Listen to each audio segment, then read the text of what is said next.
I grew up believing that my mother was the most vain woman on planet Earth. I didn't just think it, I knew it. It was a fact of my existence, like gravity or the sun rising in the east. My mother was obsessed with her face. She was obsessed with her reflection. She was obsessed with the way she looked to a degree that made me sick to my stomach. For 18 years, I lived with a woman who spent 3 hours in the bathroom every single morning. The door was locked.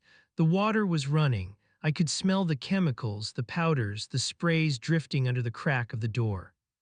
If I knocked, if I needed to use the toilet, she would scream.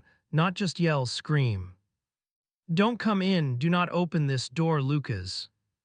She wouldn't come out until she was perfect, not a hair out of place. Her skin looked like porcelain, her makeup was heavy, flawless, and impenetrable. She looked like a doll, a stiff, painted, perfect doll. I hated her for it. I hated her because we were poor. We lived in a basement apartment that smelled like mold.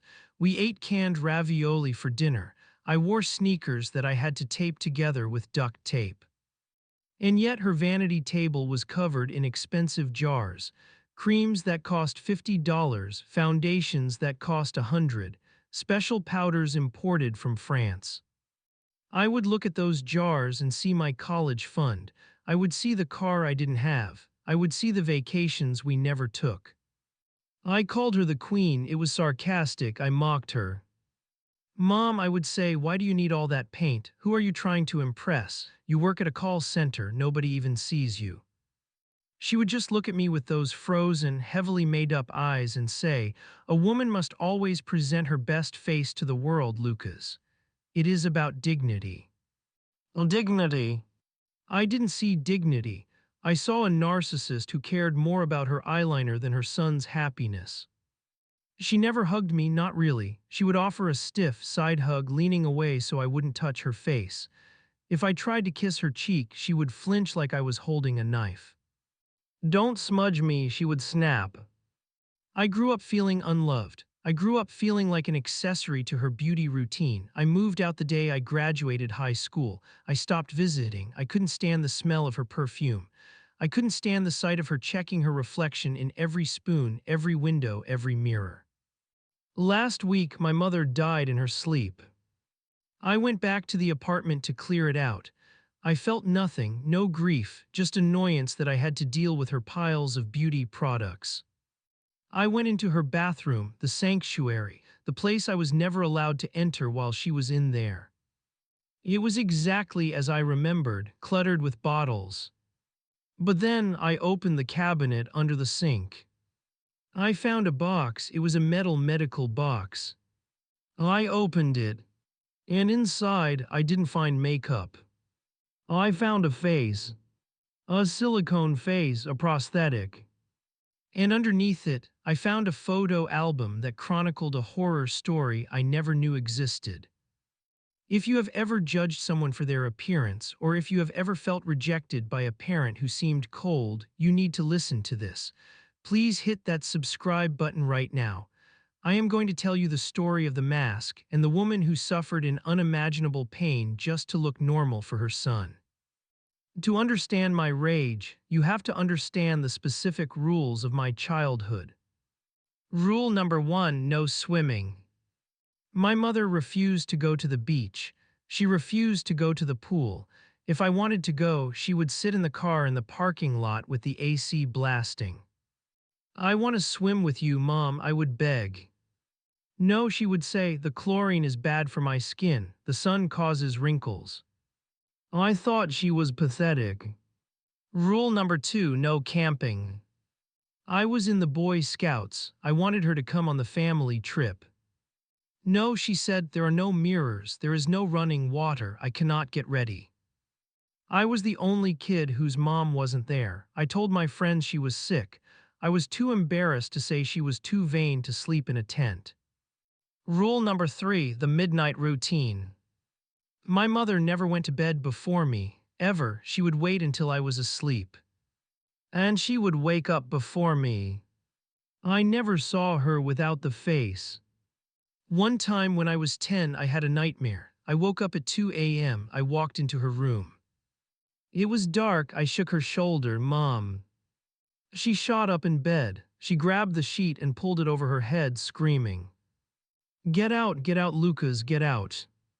I ran back to my room crying. I thought she hated me. I thought I was a monster. I didn't know that she was the one hiding a monster. Now back to the bathroom. I held the silicone mask in my hands. It was thin. It was the color of her skin. It covered the left side of her face, her jaw, and her neck. I looked at the photos in the album.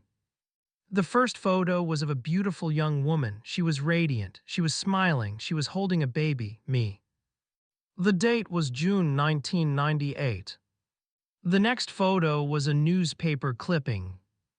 Apartment fire traps young mother and infant. Mother shields baby from flames. I read the article. A fire broke out at the complex on 4th Street last night.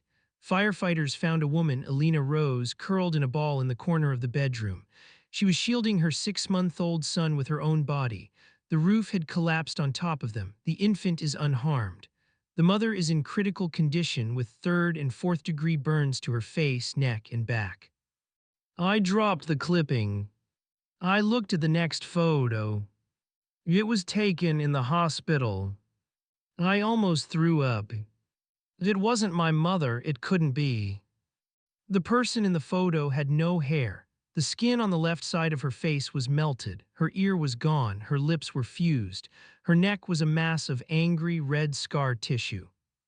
It was a horror movie. I looked at the next photo. It was her years later. She was applying the prosthetic. She was applying layers of thick theatrical makeup over the scars. She was drawing on eyebrows. She was contouring the melted skin to look like cheekbones. She wasn't painting a masterpiece. She was reconstructing a human being. I found a journal at the bottom of the box. The handwriting was jagged. March 4th, the pain is bad today. The adhesive for the mask burns my skin. It is infected underneath, but I can't take it off. Lucas is looking at me. He is starting to notice things. I cannot let him see. I cannot let him be the boy with the monster mom. He needs to be normal. He needs to be proud. July 12th, Lucas yelled at me today. He called me the queen. He asked why I spend so much money on creams. He wanted new sneakers. I had to buy the medical adhesive instead. It broke my heart to say no to him, but if I don't buy the glue, the face falls off. If the face falls off, he will scream. I would rather he hate me for being vain than fear me for being hideous. September 10th, he tried to kiss my cheek today. I had to pull away. If he touches the scar tissue, he will feel it. It is hard and cold. He will know I snapped at him. I saw the light go out in his eyes. He thinks I don't love him. God, forgive me. I love him so much I am willing to burn every single day just to spare him the truth. I sat on the cold tile floor of the bathroom and I wailed. I realized what the 3 hours in the bathroom were. She wasn't pampering herself. She was performing surgery. Every morning she had to peel off the bandages from the night before. She had to clean the raw, sensitive skin. She had to apply painful medical glue. She had to stick the silicone onto her flesh. She had to blend the edges with makeup. She had to paint a smile where she had no muscles. It must have been excruciating. And the smell, the chemical smell I hated. It wasn't perfume, it was antiseptic, it was glue, it was the smell of a burn unit.